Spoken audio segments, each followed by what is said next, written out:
नमस्कार श्रोते हो, दीपक रेगे कथाकथन चॅनलवर तुम्हा सगळ्यांचं मनापासून स्वागत. श्रोते हो, आज तुम्ही ऐकणार आहात वृंदा दिवाण यांच्या सौदा या कथासंग्रहातली कथा. पण तत्पूर्वी तुम्ही जर आत्ता चॅनलवर पहिल्यांदा आला असाल किंवा अजूनपर्यंत चॅनल तुम्ही सबस्क्राईब केलेलं नसेल तर प्लीज चॅनल सबस्क्राईब करा, ही एकच नम्र विनंती. चला ऐकूयात वृंदा दिवाण लिखित ऋणानुबंध. गाडीची वेळ झाली हे आनंदरावांच्या लक्षात आलं. त्यांनी मनगटावरच्या घड्याळाकडे लक्ष दिलं. हे घड्याळही त्यांना मनसबदारांनी मॅट्रिक पहिल्या झटक्यात पास झाला म्हणून दिलेलं होतं. ते बक्षीस होतं. गेली 20-22 वर्ष आनंदराव दिमाखानं ते घड्याळ मनगटावर बांधत होते. कोणी विचारलंच तर त्यामागचा इतिहास रसभरीत वर्णन करून सांगत होते. गेल्या 22 वर्षात ते कधी बंद पडलेलं नव्हतं. आनंदराव आठवणीनं 8 जूनला त्या घड्याळाच्या वाढदिवसाच्या दिवशी घड्याळ ऑइलिंगला टाकत असत. ते घड्याळ त्यांच्या लेखी एक यंत्र नव्हतं तर एक गेल्या काळाची मधुर आठवण होती. ती मनसबदारांकडे शिकायला असलेल्या 5 विद्यार्थ्यात ते एकटे मॅट्रिकला पहिल्या प्रयत्नातच पास झालेले होते. पिशवीत अनुसयेनं लाडू आणि चिवडा दिला होता. परसातले पेरूही होतेच. मनसबदारांकडे रिकाम्या हाताने जाणं त्यांना आवडत नसे. काहीच जमलं नाही तर साजूक तुपातले 7-8 बेसनाचे लाडू लिहायला ते विसरत नसत.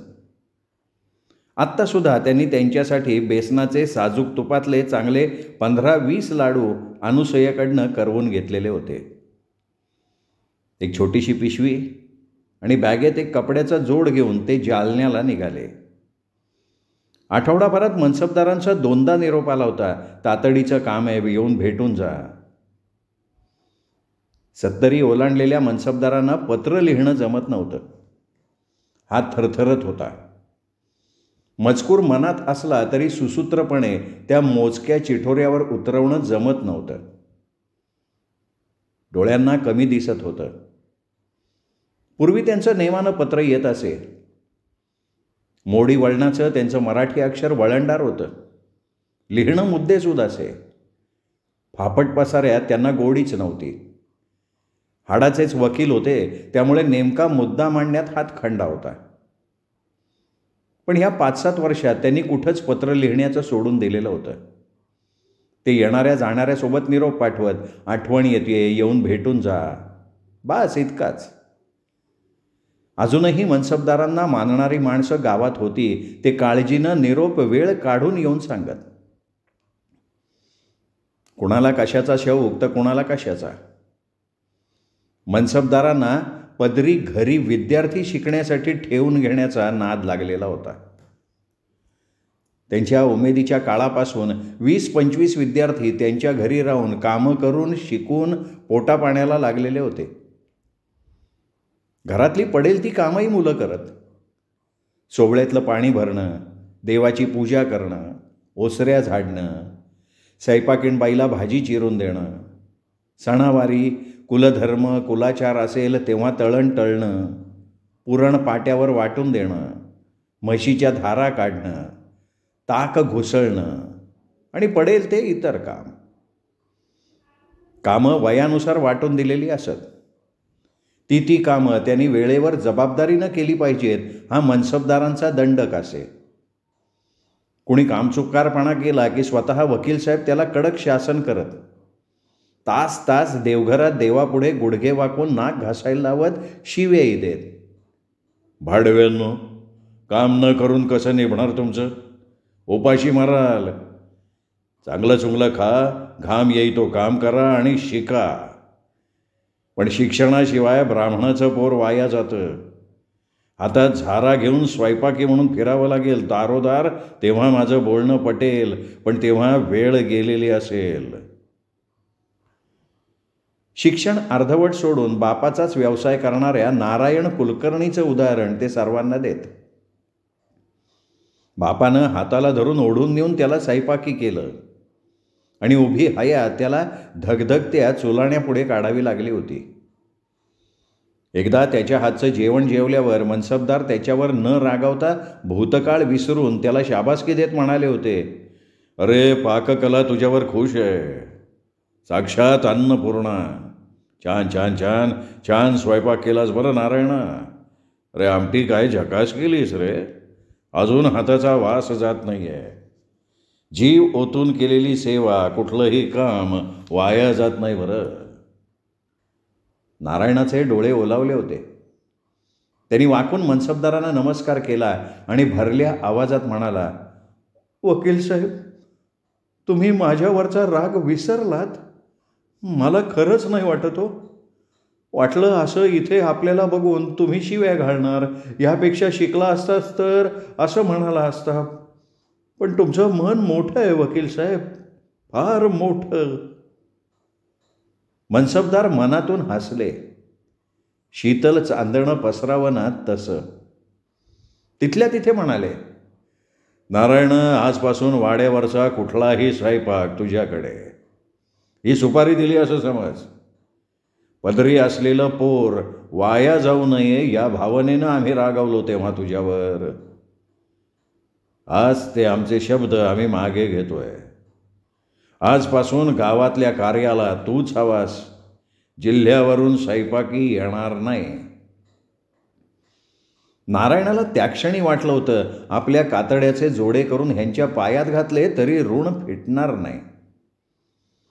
त्या दिवसापासून वाड्यावरच्या छोट्या समारंभास नारायण येत गेला, स्वयंपाक करत गेला. मनसबदारांनी त्याला कामाचा मोबदला दिला नाही तर एक छोटीशी जागाही त्याला दिली. 2 खोल्यांचं का होईना पत्र्याचं घर तिथे उभारलं गेलं. नारायण जीवनातच स्थिर झाला. पुढे त्याचं लग्न झालं, संसार वाढला, पण मरेपर्यंत त्यांनी वाड्यावरचा स्वयंपाक केला नेकीने. आनंदरावांना आत्तासुद्धा नारायणरावाची ती मूर्ती आठवली. कमरेला बेंबीखाली घसरलेलं धोतर, खांद्यावर पंचा, डावीकडून उजवीकडे घसरलेलं पिवळं कळकट्ट जानवं आणि सदा धगीपुढे बसल्यामुळे तेलकटच राहणारा काळसर तांबडा चेहरा. तोंडात तंबाखू आणि बोलणं मात्र मिठास. आनंदराव स्वयंपाकघरात गेले की म्हणायचा, तुझ्या आवडीचं काय करू रे? टमाटूचं सार, तमालपत्र दालचिनी घालून केलंय. भुरकलंस ना तर वर्षभर तोंडाची चव जाणार नाही. आनंदराव हसत हसत म्हणत, नारायणा, अरे गुळाचा खडा आणि शेंगदाणे दे मुठभर. वकील साहेबांनी त्या गावाबाहेर बंगला बांधून राहिलेल्या देशपांडे वकिलाकडे निरोप द्यायला सांगितलाय. येता जाता 10 किलोमीटर होईल. देशपांडे लोक इतकं चालत जाऊन लोटाभर पाणी प्यायला मागितल्याशिवाय देणार नाही, तेव्हा इथूनच. नारायण मग त्याच्या हातावर गुळाचा खडा ठेवी, मुठभर शेंगदाणे देई आणि मग जरबेनं म्हणे, नीट बसून खा, पाणी पी, मगच जा. काही गाडी चुकणार नाही तुझी. अरे तू मेलास घशात दाणा अडकून ना तर एका वकील साहेबाशिवाय कोणाच्याही डोळ्यात पाणी येणार नाही. मी रडेन रे, लोक जमले तर जनरीत म्हणून. आणि नारायण तोंडाची कडू चव घालवण्यासाठी थू थू करावं तसं झोंबरं हसायचा. तोंडात गुळचट्ट चव पसरणारा तो गुळाचा खडा आणि शेंगदाणे आनंदरावांना फेकून द्यावे वाटायचे. आनंदरावांच्या अनाथपणाचा नारायण आवर्जून उल्लेख करायचा आणि तेच आनंदरावांना खटकायचं. नारायण संधी साधून बोलूनच जायचा, एक मी आईबापासून असा दरिद्री आणि एक तू अनाथ. अरे एक तर भातचा मामाला का रे जड व्हावा?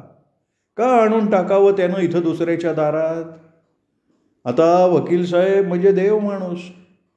तू हुशार निघालास म्हणून ठीक, नाही तर कुत्र्यानं हाल खाल्ले नसते रे बाबा तुझे.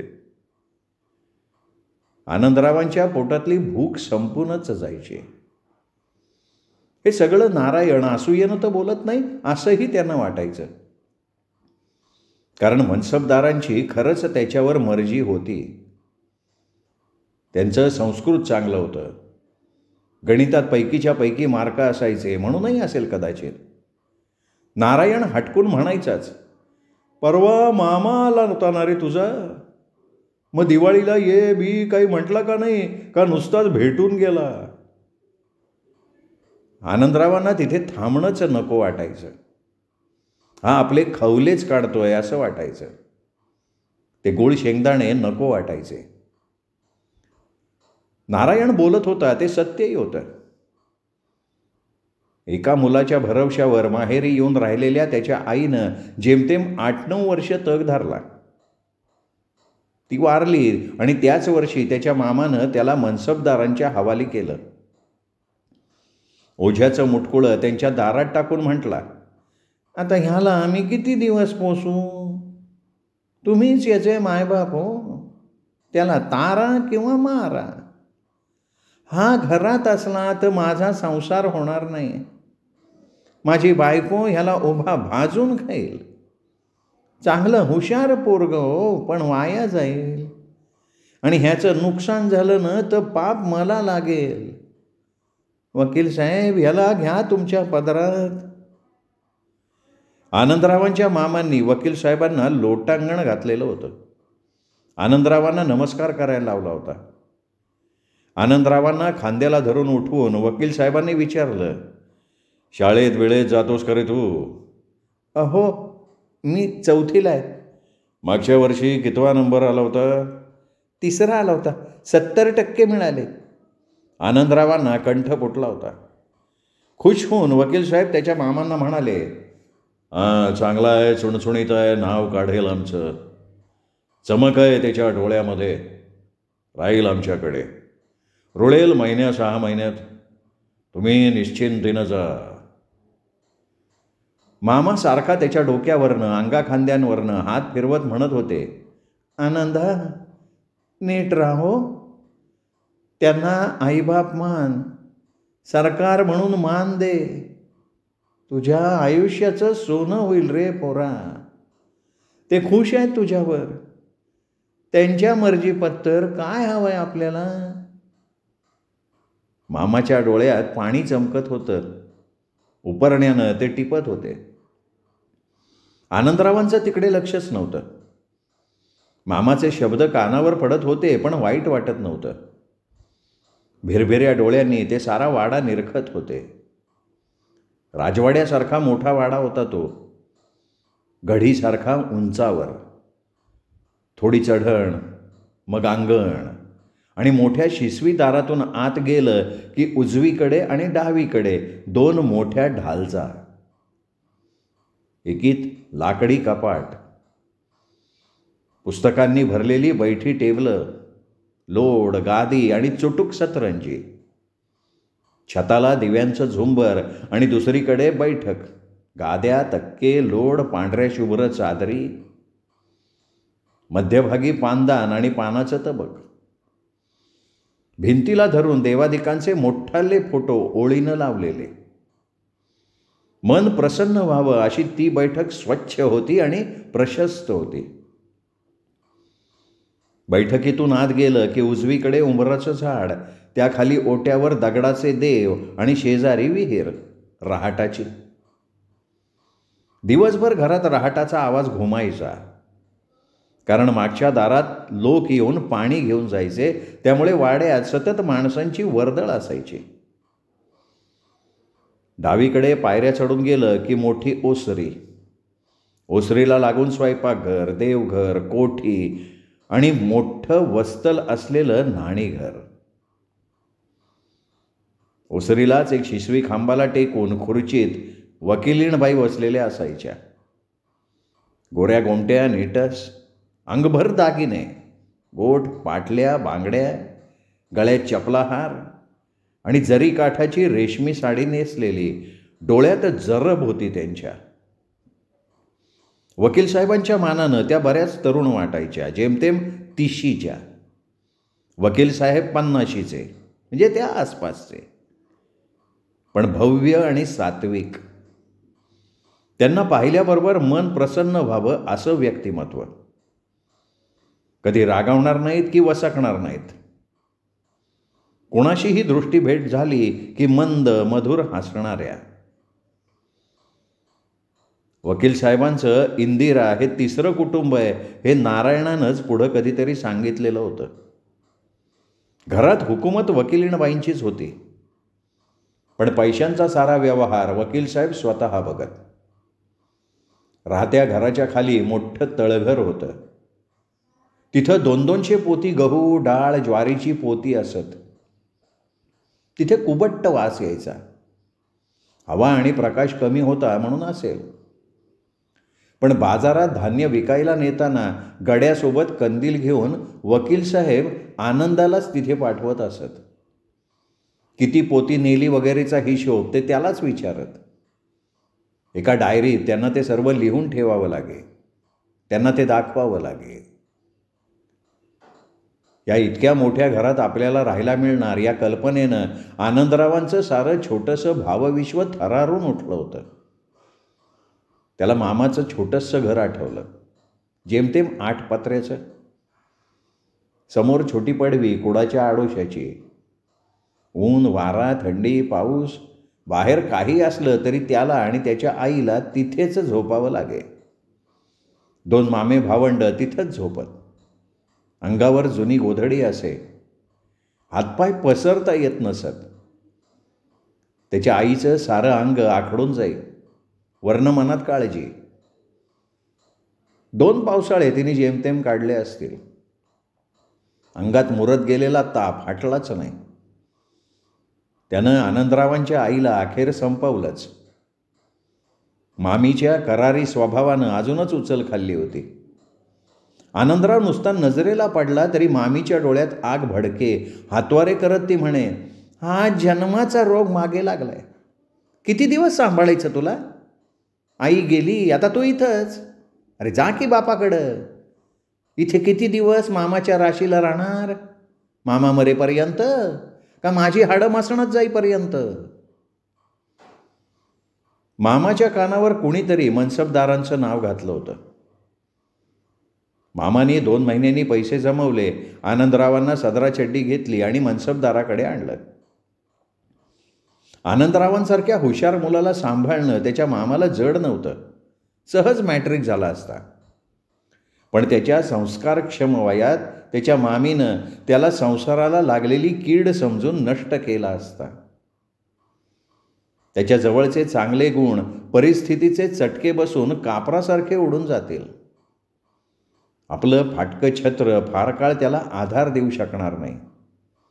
एक उद्ध्वस्त उद्विग्न आयुष्य त्याच्या वाट्याला येईल. या घरापासनं तो दूर राहिला तर त्याचं कोवळं मन हळहळेल, पण क्षणकाळ. पण तो एक समंजस क्षण यापासून जीवनाला समजावून घेत. वकील साहेबांचा आदर्श त्याच्या पुढे राहील. एक यशस्वी जीवन. तोही मग पाय रोवून काही मिळवण्याच्या ईर्षेनं जगेल. आज आनंदरावाला वाटेल मामा दुष्ट निघाला, पण मामाची माया संपणार नाही. आनंदरावांना वकील साहेबांनी त्याच्यातली चुणूक ओळखून ठेवून घेतला. वकील साहेब जेवून ओसरीवरच्या झोपाळ्यावर सुपारी कातरत बसले होते. त्यांनी अभिमानानं सांगितलं, नरसिंहराव, तुम्ही निश्चितपणे जा. या आनंदरावाला सोपवा माझ्याकडे. तो आजपासून इथला. त्याचं शिक्षण करूनच तो इथून बाहेर पडेल. त्याला 8-15 दिवसांनी येऊन भेटू नका. रोप रुजणार नाही. नवीन संस्कार रुजण्यासाठी मागचं सारं दूर राहायला हवं. हे मान्य असेल तरच. त्याला भेटायचंही 1-2 महिन्यांनी. हा ह्या घराचा नियम आहे, शिस्त आहे ती. ती तुम्हाला मान्य असेल तर त्याला इथे ठेवून जा, नाहीतर तुम्ही त्याला नेऊ शकता. इथे असलेली ही मुलं याच शिस्तीत वाढत आहेत. मामांचे डोळे भरून आले होते. ते मनसबदारांच्या पायाशी बसत म्हणाले, अहो, माझ्यासारख्या गरीबाच्या काय अटी असणार? मीच करंटा. या अनाथ पोराला सांभाळू शकत नाही, पण मी माझी कुवत ओळखतो. आपण त्याला पदरी ठेवून घेण्याचा निर्णय घेतलात. माझं मन भरून आलंय हो. मला माझ्या दैवाचा हेवा वाटतोय. पोराच्या जीवाचं सोनं व्हावं म्हणून. जवळच बसलेल्या आनंदरावांना ते अश्रू भरल्या नयनांनी कुरवळायला लागले. पार चोप उतरून आनंदरावांचे मामा नजरे आड होईतो आनंदराव, वकील साहेब बाहेर उभे होते. वाटा त्या क्षणापासून वेगळ्या झाल्या. आनंदरावानं पुन्हा पुन्हा मागे वळून पाहत असलेल्या मामाच्या केविलवाण्या चेहऱ्याकडे त्यांना बघवत नव्हतं. त्यांचेही डोळे ओलावत होते, ओठ थरथरत होते. वकील साहेबांनी त्याच्या पाठीवर थोपटलं आणि म्हटलं, आनंद, अरे तू फक्त जन्म ह्या घरात घेतलेला नाहीस इतकंच. हे घर तुझंच आहे. तुझ्यासारख्याच वामन, अच्युत, केशव, व्यंकटेश आणि तू, तुम्ही सगळी भावंड. बरं, अरे तुम्हाला अनाथ कोण म्हणेल? मी आणि माईसाहेब तुमची माता पिता. 8 दिवस तरी आनंदरावांना तिथे रोळायला लागले. मध्येच मामाची रात्री झोपताना आठवण येई. ते तोकडं अंगण, तिटी पडवी आठवय, पण क्षणभरच. त्यापेक्षा कितीतरी सरस जीवन इथे होतं. झोपायला गादी होती, मऊ उबदार पांघरुण होतं, जेवायला सुग्रास अन्न. आनंदरावांना वकील साहेबांच्याकडचं देवघर खूप आवडे. भव्य मोठा शिसवी देव्हारा, दोन्हीकडे 2 स्वच्छ धुतलेल्या पिवळ्या चमकदार पितळी समया, देव्हाऱ्यापुढे पालथी घातलेली तांबडी तांब्याची उपकरणे, देव्हाऱ्यातल्या पायऱ्यांवर मांडलेले गणपती, सरस्वती, गरुड, देवी आणि कैक त्यांना न कळणारे देव, त्यांच्यावर वाहिलेलं अष्टगंध, सुगंधी फुलं, देव्हाऱ्याला असलेलं चांदीचं तोरण, देव्हाऱ्यावर असणारं चांदीचं छत्र, कापूर, गंध यांचा एक पवित्र धुंद वास देवघर भरून असे. कधीही दिवसभराच्या कुठल्याही क्षणी तिथं जा, नजरेत ती मंद तेवणारी समई भरे आणि छातीत, श्वासात तो गंध. गाभाऱ्यात गेल्यासारखं वाटे. मनातलं एकटेपण संपून जाई. डोळे झाकून तिथे बसावंसं वाटे. ती आनंदरावांची आवडती जागा होती. आनंदरावांना वाटे, आज नाही तर अजून काही वर्षांनी या देवांची आपल्याला पूजा करायला मिळावी. सीताराम देवापेक्षा आपण चांगली पूजा करू.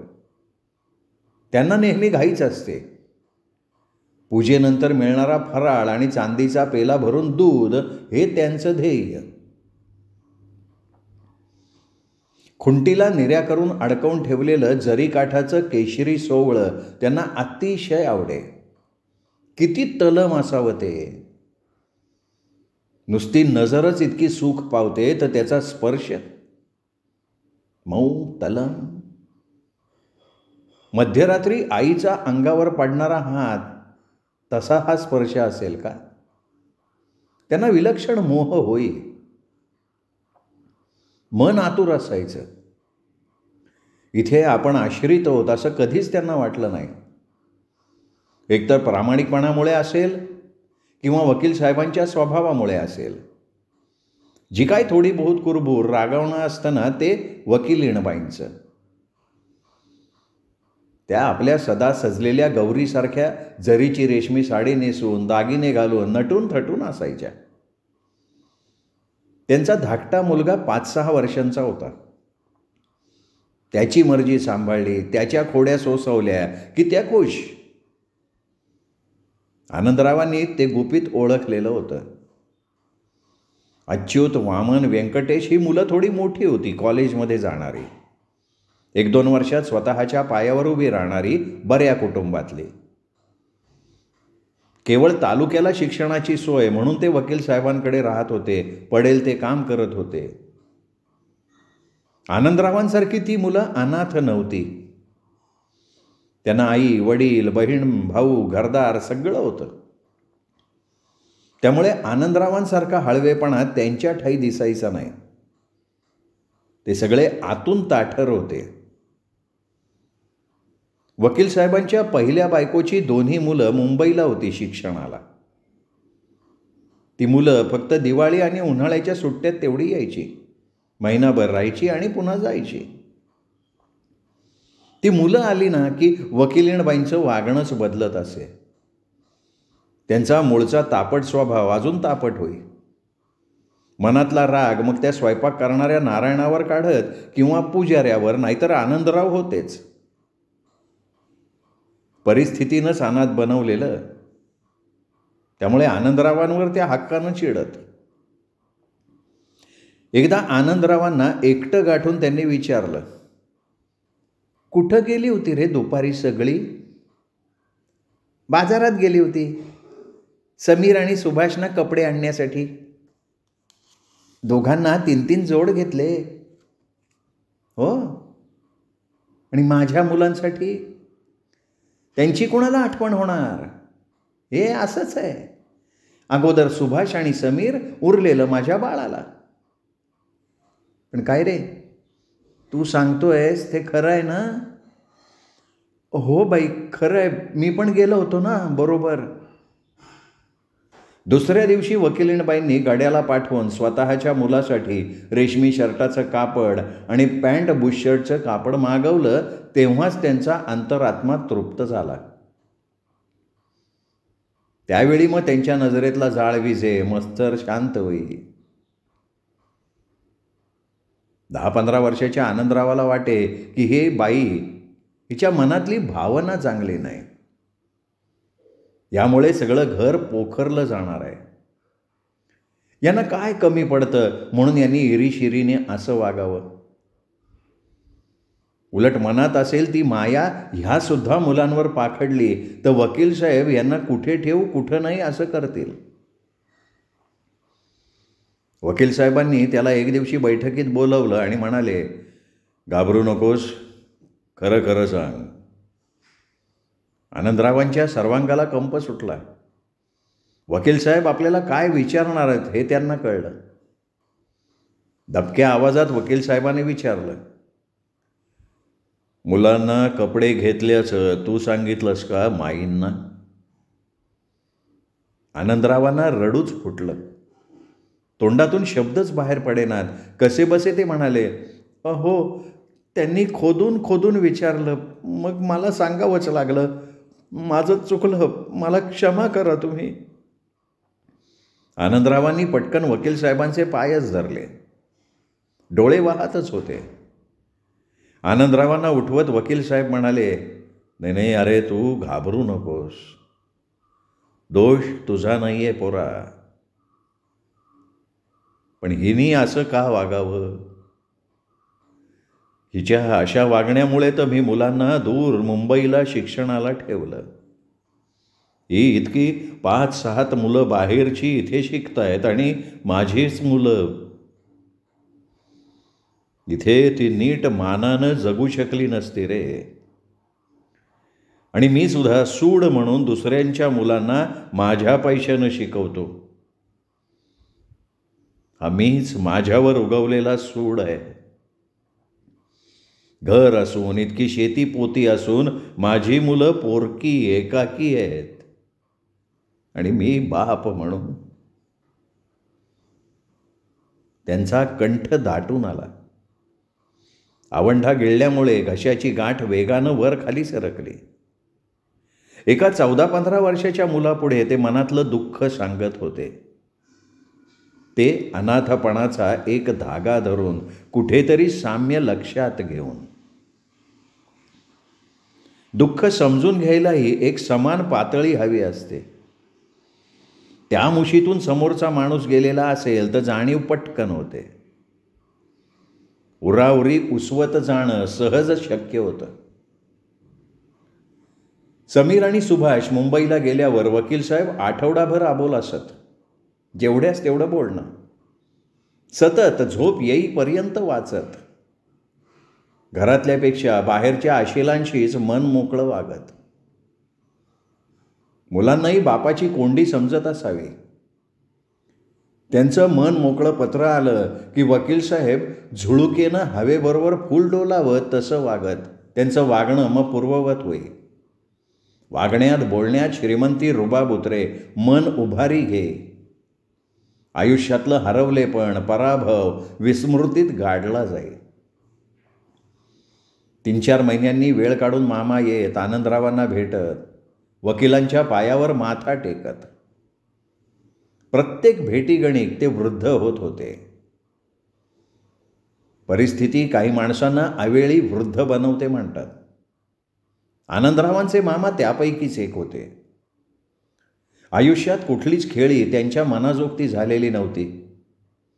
चांगलं दान नेहमी त्यांच्या बायकोच्या ओटीत पडत होतं आणि ते वर्षावर्षानं संपत येत होतं. मामा शक्तिहीन होत होते. आनंदराव मॅट्रिकला असताना दिवाळीनंतर भेटायला आले होते. खोकत होते. छातीत श्वास अडकल्यासारखा त्यांचा चेहरा होत होता. डोळे खोल गेलेले, थिजलेले, गालफाडं वर आलेली, मूळचा रंग करपून गेलेला. ते आतूनच वठत होते. आनंदरावांना तर ते खऱ्या मामाचे अवशेषच वाटले. मामा कसं बसं म्हणाले, आनंदा, आनंदा, इथे जवळ बैस माझ्या. पुन्हा तुला भेटायला इथवर मी येणं शक्य नाही रे बाबा. आता ही आपली अखेरची भेट. तुझी परीक्षा झाली की ह्या वर्षी माझ्याकडे 4 दिवस राहा. पुढं काय नशिबात आहे माहीत नाही. मी तुझं चांगलं केलं असेल तर तुझी आई मला क्षमा करेल, नाहीतर नरक आहेच. आनंदरावांना वाटलं मामांना लहान मुलासारखं थोपटावं, सांगावं की मामा तुम्ही केलं ते योग्यच केलं, इथे मला सगळं मिळालंय, मी सुखी आहे. पण कबुली जबाब दिल्यासारखं त्यांना बोलवेना. ते फक्त मामांना खेटून बसले. स्पर्शातून त्यांना सर्व कळावं असं त्यांना वाटलं. अशा वेळी शब्द फार फसवतात. आपण आतलं मनात साठलेलं काही फाडकन बोलून गेलो तर अखेरच्या क्षणी मामा दुखावले जातील ही भीती होतीच. आणि मामांनी गृहीत धरलं होतं तशी अखेरचीच भेट होती ती. ते पुन्हा तालुक्याला येऊच शकले नाहीत. त्यानंतर महिन्याभरात मामा गेल्याचा निरोप आला. आनंदराव जाऊन आले. परीक्षा तोंडावर होत्या. 8-10 दिवस शाळा बुडवणं शक्य नव्हतं. पण मामाच्या मृत्यूबरोबर आपलं आजोळ संपलं हे त्यांना जाणवलं. मामीनं दुःखाचा देखावा केला, पण राहा, पुन्हा ये अशी काही म्हटली नाही. एखाद्याच्या मृत्यूनं एक नातेसंबंधच संपुष्टात येतो हे कटू सत्य पचवताना आनंदरावांना खूप जड गेलं. इकडंही सुभाष आणि समीर यांची शिक्षणं संपली होती. समीर कानपूरला नोकरी करत होते. सुभाषनं जालन्याला वकिली सुरू केली. नव्या रक्ताचा सुभाष लोकांच्या मनात भरत होता. उर्दू जाऊन दप्तरी इंग्रजी आलं होतं. मनसबदारांचं सगळं वकिली ज्ञान मोडीत निघालं होतं. त्यांचं सारं शिक्षण उर्दूत झालेलं. वकिली उर्दूत केली. फाड इंग्रजी बोलणाऱ्या कोर्टातल्या नव्या पोराकडे ते आश्चर्यानं बघायला लागले. आपलं अवतार कार्य संपलं असं त्यांना वाटलं. प्रत्येकाचा वैभवाचा, दिमाखानं मिरवण्याचा एक काळ असतो. झाडावरचा कावळाही तेव्हा आपल्यासाठी कावकावतो. वकीलसाहेब कोर्टात जात होते तरी वकिली चालत नव्हती. जुने स्नेहसंबंधी चांगले होते. नवी पिढी नव्या चेहऱ्यांच्या शोधात होती. आपला कार्यभाग संपला हे मनसबदारांनी ओळखलं. अंगावरचा काळा कोट काळाचं भान ठेवून त्यांनी पुढं अंगावर न चढवण्याच्या इराद्यानं उतरवून ठेवला तो नेहमीसाठी. आयुष्यातले चढ उतार समजून घ्यायला सुद्धा मनाची एक ठराविक प्रकारची जडणघडण हवी असते. ती त्यांच्याजवळ होती. पण हे त्यांच्या बायकोला उमगलं नाही. त्यांनी अंथरूण धरलं, आक्रस्ताळेपणा केला. आनंदरावांना त्या म्हणाल्या, आनंदा, अरे आता हातात सत्ता नाही तर विचारणार कोण? यांनी कोर्टात जाणं बंद करायला नको होतं. त्यांच्यासाठी नाही, माझ्यासाठी. माझं आणि समीर सुभाषचं कधी जमलंच नाही. ते आता नीट वागतील असं नाही रे वाटत. माझं काही नाही रे, पण चंद्रकांताचं उभं आयुष्य जायचं आहे. याचा वाटा तरी त्याला ते मिळू देतील का? त्याचं काय होणार? वकिलीणबाईंचं म्हणणं आनंदरावांना पटत होतं. सुभाष आणि समीर हुशार होते, पण चाणाक्ष होते. हेकट, हट्टी आणि लाडवलेल्या चंद्रकांतचं भवितव्य कोणालाच माहिती नव्हतं. चंद्रकांतचं अभ्यासातही लक्ष नव्हतं. शिकून स्वतःच्या पायावर उभं राहील असं शिक्षणात लक्ष नव्हतं किंवा प्रगतीही नव्हती. कसा तरी पास होत होता. 7वीलाच 2दा नापास झाला होता. घरात गडगंज होतं, पण ते साठलेलं धन ते काय आयुष्यभर पुरणार होतं का? भर पडली नाही तर धनासारखी गळती कशालाच नसते असं म्हणतात. आनंदरावांनीही एकंदरीत घरातल्या बदललेल्या वाऱ्याची चाहूल घेतली आणि स्वतःची दिशा ठरवली. मॅट्रिक चांगल्या मार्कांनी पास होताच त्यांनी वकील साहेबांना हात जोडून विनंती केली की मला आता स्वतःच्या पायावर उभं राहायला परवानगी द्या. आता मी हिमतीनं जगेन. वकील साहेबांनी होतं ते वजन खर्चून त्याला कोर्टातच औरंगाबादला कारकून म्हणून चिकटवून दिला आणि म्हणाले, हे बघ, पण शिक्षण संपलंय असं समजू नकोस. BA कर, बढती मिळव, इथेच थांबू नकोस. एकदा मार्ग बदलला की भेटीगाठी दुर्मिळ होतात. आनंदराव अधूनमधून जालन्याला जाऊन भेटून येत. वरचेवर खंड पडत गेला. अंतर वाढत गेलं. ओढ आटत गेली. कुठेतरी मार्ग बदलत गेले. आनंदरावांचंही लग्न झालं. सुमा, रमा 2 मुली झाल्या. स्वतःचा संसार सुरू झाला. मागे फिरून आयुष्याकडे बघणं दुर्मिळ होत गेलं. कधीमधी मनसबदारांचा निरोप यायचाच, भेटून जा. ते सवड काढून जात, भेटून येत. भेटून समाधान व्हायच्या ऐवजी मनाची भगभग वाढे. त्यातच वकिलीणबाई गेल्याचं कळलं. आनंदराव भेटायला गेले तर बैठकीत वाटण्यांची बोलणी चालली होती. वकिलीणबाईंना जाऊन 15 दिवस झाले होते. त्यांचाच हट्ट होता म्हणे, वाटण्या करा. चंद्रकांताला त्याचा वाटा द्या तर माझ्या आत्म्याला शांती लाभेल. वकील, सुभाष, समीर, चंद्रकांत आणि गावातली काही प्रतिष्ठित माणसं बैठकीत बसली होती. मनसबदार खाली मान घालून बसले होते. समीर, सुभाष आणि त्यांचे वकील यांचं हरेक बोलणं मान डोलावून मानत होते. एक प्रकारचं थकलेपण त्यांना आलं होतं. वैभवाची रया गेली होती. श्रीमंतीचं तेज लोपलं होतं. साठी उलटलेले मनसबदार जीवनापुढे हीन दीन दिसत होते. बैठकीत जमलेल्यांना म्हणाले, या पोरावर अन्याय होईल असं काही करू नका. आज तो पोरका आहे. त्याच्यावर अन्याय झाला तर मला सुखाचं मरण येणार नाही.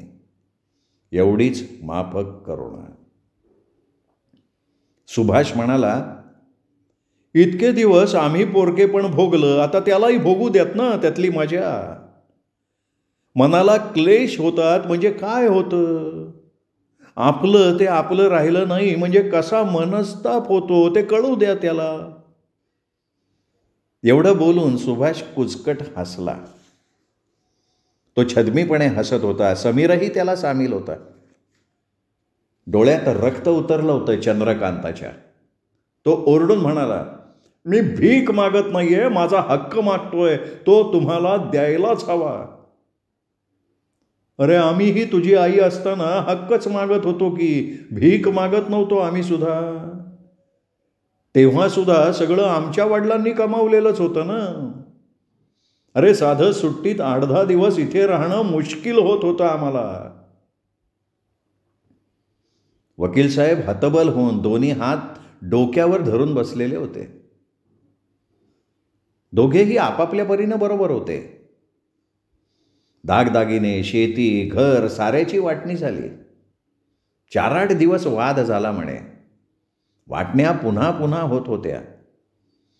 कधी त्याच्यावर सुभाष तर कधी समीर असमाधानी असायचा. अखेर वाड्यावरचं चांगलं ते घेतलं, हिसकावून घ्यावं तसं, आजवरच्या भोगलेल्याची किंमत म्हणून. चंद्रकांतला थोडंसं हिणकसच मिळालं. चंद्रकांत सुडानं पेटला होता. वकील साहेब त्याला समजावत होते, पण सुडाची भावना त्याच्या मस्तकातून उफाळून बाहेर पडत होती. हे असं इतकं भांडं शेजारी शेजारी राहायचं. वकील साहेब पराभावानं म्हणाले, आनंद, अरे कुठल्या पापाची फळं आहेत ही? आजवर मला मी कुठे चुकतोय असं वाटत नव्हतं. हे सगळं समाधानात झालं असतं तर. ते लहान होऊन हुंदके देऊन रडायला लागले. आनंदराव पुढे येऊन म्हणाले, वकील साहेब, मला तुमचा मुलगाच माना. मी फक्त तुमच्या पोटी जन्म घेतला नाही इतकंच. माझ्याकडे चला. तुम्ही मला घर दिलं, माया दिली, घडवलं. त्याचा उतराई काही अंशानं तरी व्हावं ही इच्छा. मला सेवेचा मौका द्या. आनंद, येईन तुझ्याकडेही येईन, पण ही ती वेळ नाही. चंद्रकांतचं मन स्थिर होऊ दे. मग इथे या द्वेषाच्या कुंडात मरण्यापेक्षा तुझ्याकडे येणं मी कधीही पसंत करीन रे. या मोठ्या शानदार वाड्याच्या 3 वाटण्या झाल्या. 3 वेगवेगळ्या चुली मांडल्या गेल्या. घराचं तेज, वैभव सगळ्याला उतरती कळा लागली बघ. रोज उठून भावंडात कशावरून तरी भांडणं व्हायची. त्या ठिणगीचं आगीत रूपांतर व्हायचं. अद्वात अद्वा बोलणं व्हायचं. सुभाष आणि समीर एक होते, परका आणि पोरका होता तो चंद्रकांतच. तोही ताल सोडून भांडायचा, वागायचा. वकील साहेबांच्या मनाला क्लेश व्हायचे, पण आता त्यांच्या हातात काही नव्हतं. तेच दैवाच्या हातातलं बाहुलं बनले होते. प्राक्तनाचे भोग भोगत होते. रक्ताची, नात्याची माणसं एकमेकांच्या जीवावर उठली होती. खरं काय, पैसा का वैभव असं त्यांना वाटत होतं. आपल्या घरी शिकून मुलं चांगल्या मार्गाला लागली, पण ही पोटची मुलं ही अशी का निपजली? आपण ह्यांना वाढवण्यात कुठे कमी पडलो हे त्यांना कळत नसे. दिवसभर मग ते तगमगत असत. सवड मिळेल तेव्हा आनंदराव वकील साहेबांना भेटून येत, त्यांच्यासाठी खास काही नेत, पण त्यांचं मनच उडालं होतं. ते चंद्रकांताच्या काळजीनं आत आत संपत होते. या सगळ्याचा शेवट त्यांना दिसत नव्हता. आनंदरावांनी सुचवलं, म्हणाले, चंद्रकांताचं लग्न करून द्या, म्हणजे तुमची काळजी मिटेल आणि त्यालाही त्याचा असं माणूस मिळेल. नारायण वारल्यापासून वाड्यावर स्वयंपाक घरातच होत होता. वेगवेगळ्या खोल्यातनं रोज एका मुलाकडनं बैठकीत ताट यायचं भरून. पुन्हा वाढणं नाही. पण तेवढंही वकील साहेबांना संपत नव्हतं. त्यांनी एकदाच जेवण सुरू केलं होतं. एक तर चावण्याचा, पचण्याचा प्रश्न होता. शिवाय ते अनाथपण टाळता यायचं. मागचं काय काय आठवत राहायचं. मग ताटातल्या अन्नाची चवच जायची. चंद्रकांतला 1-2 मुली सांगून आल्या, पण सुभाषनं ते पाहुणे परस्पर कटवले हे सुद्धा चंद्रकांतला कळलं. तो सुभाषच्या अंगावर धावून गेला. मारहाण झाली. मुली येईनाशा झाल्या. 2-3 वर्ष अशीच लोटली. चंद्रकांत बिघडत होता. तो आता वकील साहेबांनाच उलटं सुलटं बोलत होता. त्यांना या सगळ्या प्रकारात जबाबदार धरत होता. तुम्ही माझं वाटोळं केलं असंही म्हणत होता. वकील साहेबांना अर्धांगवायूचा झटका आल्याचं कळलं. आनंदराव धावून गेले. वकील साहेबांना हात जोडून त्यांनी विनंती केली की माझ्याकडे चला, इथलं सगळं चंद्रकांतवर सोडा. तो आणि त्याचं नशीब. माझ्या हातून तुमची थोडी जरी सेवा घडली तरी मी स्वतःला धन्य समजेन. वकील साहेबांचा कंठ सदगदित झाला. जड स्वरात ते आनंदरावांना म्हणाले, अरे हे असं तुझ्याकडे येणं म्हणजे जीवनापासून पळणं आहे. इथलं सगळं नीट लागलं असतं ना तर आनंदा मी तू न बोलवता आलो असतो रे. ऊन पाऊस दोन्हीही माणसांनी स्वीकारायला हवं. जातील, हेही दिवस जातील. महिन्यांनीच त्यांचा 2दा तातडीनं निरोप आला, येऊन जा. बेसन लाडू चिवडा घेऊन आनंदराव वकील साहेबांच्या भेटीसाठी निघाले. हातातलं काम बाजूला करून अनुसया निरोपासाठी बाहेरपर्यंत आली आणि म्हणाली, हे बघा, त्यांना उगाच इथे यायचा आग्रह करू नका. इथे 2 खोल्यात त्यांचं काय निभणार? तुम्ही सगळी जबाबदारी शिरावर का घेता? त्यांची मुलं सुना आहेत ना? आनंदराव अनुसयेकडे बघत म्हणाले, मी त्यांना चला म्हणणार, आले तर आणणार. मला जमेल तेवढी त्यांची सेवा मी करणार. तुला त्यांची सेवा कर असं थोडंच म्हणतोय का मी? समज तुझाच सासरा असा लुळा पांगळा असता तर काय केलं असतंस? अहो, ती गोष्ट वेगळी होती. माझा त्यांचा कधी संबंध आलेला नाही आणि एकदम घरात. अनुसया, अगं, हे ऋणानुबंधच वेगळे आहेत. तू त्यांच्यातली उकल समजूच शकणार नाहीस. ते तुझ्या आवाक्यातलंच काम नाहीये बाई. वकील साहेब आपल्याकडे आले तर या कल्पनेनं त्यांचं मन फुलून गेलं. ही अशी संधी किती जणांना मिळत असेल? ह्याच जन्मी ऋणाची फेड. अखेरच्या श्वास आपल्याला मोकळेपणानं घेता येईल. स्वतःचं घर, नातीगोती नसलेल्या मुलाला त्यांनी 12-15 वर्ष सगळं काही दिलं होतं. तेही कशाच्या मोबदल्यात नव्हे, कुठली आशा ठेवून तर नाहीच नाही. निरपेक्षपणे. आपल्या भरभराटीच्या काळात 4-8 मुलं शिक्षणासाठी ठेवून घेणारे वकील साहेब आनंदरावांना आदर्श पुरुष वाटायचे. आपणही त्यांच्यासारखं व्हायचं ही मनोकामना. त्यांचं ते जरीकाठी धोतर, पांढरा कोट, बूट, काळी शेरवानी, हातातल्या अंगठ्या आणि प्रसन्न मुद्रा. कपाळावर कायम गंध असलेलं भव्य कपाळ. सुख, वैभव याची झिलही तिथे होती. त्यांच्याकडे बघताच पवित्र वाटायचं. आनंदराव जालन्याला पोहोचले तर 12 वाजत होते. गाडी थोडी उशिराच पोचली. ऊन रणरणत होतं. थंडीचे जलदगती दिवस संपले होते. ऊन कातडीला जाणवत होतं. वकील साहेब ओसरीला तक्क्याला टेकून बसले होते. त्यांना श्वास लागला होता. चेहरा पांढरा पडला होता. डोळे खोल गेलेले होते. त्यातलं तेज लुप्त झालेलं होतं. आनंदराव जवळ येतो त्यांनी ओळखलंही नाही.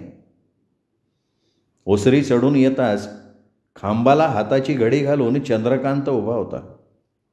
आतल्या आत धुमसत होता. सगळ्या जगानं त्याच्याशी वैर धरलंय अशा तोंडानं. आनंदरावांना जवळ बोलावून घेतलं. त्यांना सलग बोलणं शक्य नव्हतं. सबंध चेहरा सुरकुतलेला झाला होता. शरीरावर मांस नव्हतंच, हाडं आणि कातडच उरलेलं होतं. डावं अंग उचलत नव्हतं. तोंडही त्या भागानं वाकडं झालं होतं. जीभ जड वाटत होती. वकील साहेबांनी आनंदरावांकडे स्थिरपणे बघून घेतलं आणि म्हणाले, 15 दिवसांपासून निरोप धाडतोय. इतका का वेळ लावलास यायला? मला काल एकदम 2 ठिकाणून निरोप मिळाले, मग आज निघालोच मी. तुमचा निरोप मिळाला की मला राहवत नाही. मी येणार नाही तुमचा निरोप मिळाल्यावर, असं होणं शक्य नाही. चंद्रकांतला तुझ्याकडे काही दिवस घेऊन जा. तू मला चल म्हणायचास ना, त्याच्या बदल्यात. अरे, तो इथे वाड्यावर राहिला तर राक्षस बनेल. इथं माणुसकीनं कोणी वागत नाही रे त्याच्याशी. त्याचंही चुकतंच, पण त्याला कोणी संधी देत नाही. तुझ्याकडची इतकी भीक मला दे. त्याला हा तिकडंच बसव. नोकरी, धंदा, शिक्षण काय त्याला हवंय ते पुरव. त्याच्या वाटणीचं सगळं त्यासाठी लागलं तरी चालेल. इथे तो रुजू शकणार नाही रे. चंद्रकांत रागानं आनंदरावांच्याकडे आणि वकील साहेबांच्याकडे पाहत होता. त्याच्या नजरेत क्रूरपणा होता. हे काय चालवलंय सर्वांनी, असा भाव होता. 20-22 वर्षांचा होता. तरुण, तप्त रक्ताचा, कुठल्याही दिशेनं जाणारा. मी कुठेही जाणार नाही आहे, त्यांनी डोळे गरगर फिरवत सांगितलं. अरे नेहमीसाठी थोडाच म्हणतोय का? बदल म्हणून काही दिवसांसाठी. नाही, मला कुठेही जायचं नाही आहे आणि मी का जावं? आनंदरावांनी त्याची समजूत घालून त्याला औरंगाबादला आणला. अनुसूया नाराज होत म्हणाली, आपण किती दिवस सांभाळणार? आयुष्यभर. मला मामांनी त्यांच्याकडे आणून टाकला तेव्हा त्यांनी असा प्रश्न मनात आणला असता तर. अनुसूयाच्या वागण्यात थोडाही फरक झाला तरी चंद्रकांत त्याच पावली जालन्याला परतेल असं आनंदरावांना वाटलं. तो त्यांचा पराभव होता.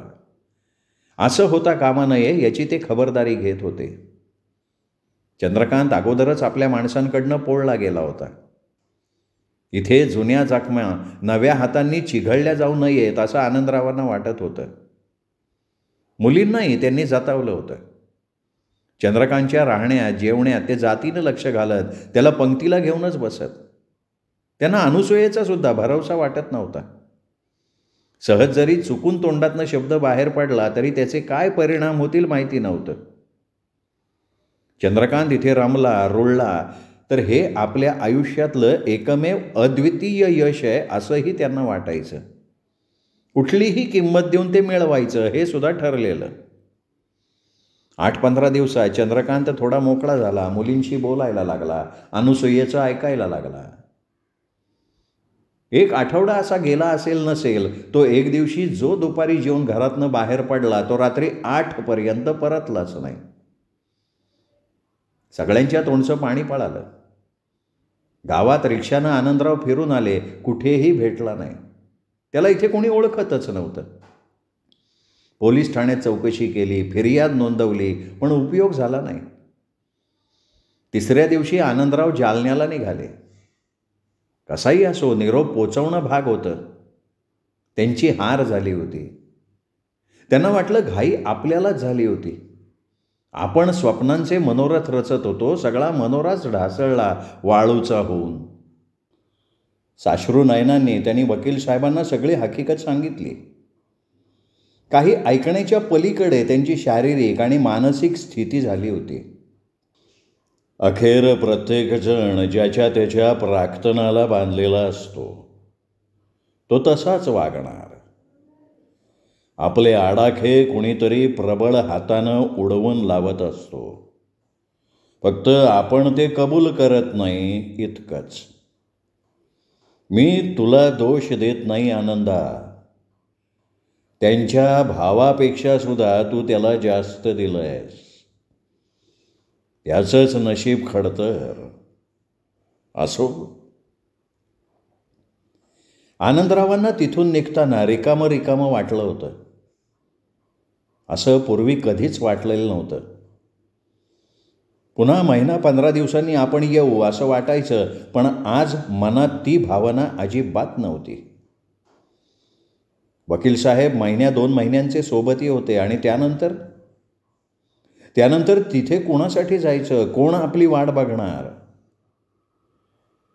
एक ऋणानुबंध ह्या जन्मापुरता संपत होता. पेपरमध्ये जाहिरात देऊनही चंद्रकांत आला नाही. तो कुठे गेला, कुठली दिशा त्यानं निवडली त्याचं त्याला माहिती. तो आणि त्याचं दैवत जाणे. 2 महिन्यांनी वकील साहेब वारल्याची वार्ता कानावर आली. बातमी कळताच आनंदराव गेले. कुणी त्यांना ओसरीवर या असंही म्हटलं नाही. सगळे याला आजवर पाहिलंच नाही, हा कोण आहे अशा नजरेनं बघत होते. अनोळखी. आनंदराव प्रसादाला पुन्हा गेले अनुसूया आणि मुलीसह. या गाडीनं गेले, दुसऱ्या गाडीनं परतले. सगळा कोरडा व्यवहार होता, पण जाणं भाग होतं. कुणी चंद्रकांतविषयी बोललं नाही. तो कुठे होता, त्याचं काय झालं माहितीच नव्हतं. आनंदराव मूकपणे परतले. अनुसूया बसमध्ये म्हणाली, केवढं वैभव, केवढा वाडा. उतरत्या काळात मन दिपून जातं. तुम्हाला तिथली माणसं, तिथलं वैभव आठवणं साहजिकच आहे. कुणाचा शाप लागला असेल ग? आनंदराव उसासत म्हणाले.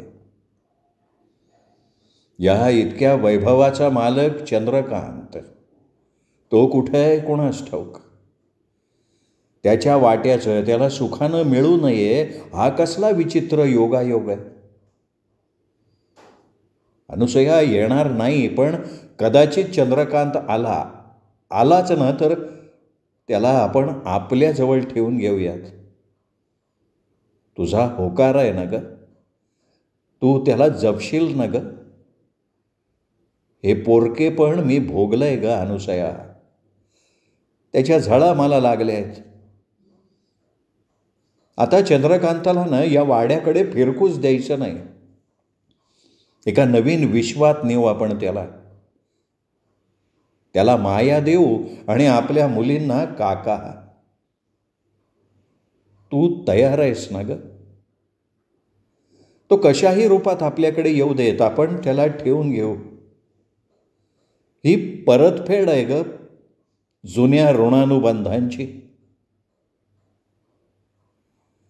अनुसयेनं फक्त त्यांच्या हातात हात दिला आणि आनंदरावांच्या ओठावर समाधानाचं फूल उमललं. श्रोते हो, ही होती वृंदा बाळ यांची कथा ऋणानुबंध. कथा तुम्हाला नक्कीच आवडली असेल, त्यामुळे हा व्हिडिओ लाईक करा. ही कथा मित्रपरिवारात, नातेवाईकात शेअर करा. आणि चॅनल सबस्क्राईब करायचं तुमच्याकडनं चुकून राहून गेलं असेल तर आत्ता वरती उजव्या हाताला जो माझा फोटो दिसतोय त्या फोटोला क्लिक करा आणि चॅनल सबस्क्राईब करा. हीच नम्र विनंती. ऐकत रहा दीपक रेगे कथाकथन चॅनल. दीपक रेगे कथाकथन चॅनल म्हणजे कथा आनंदाचा अत्युच्च ठेवा.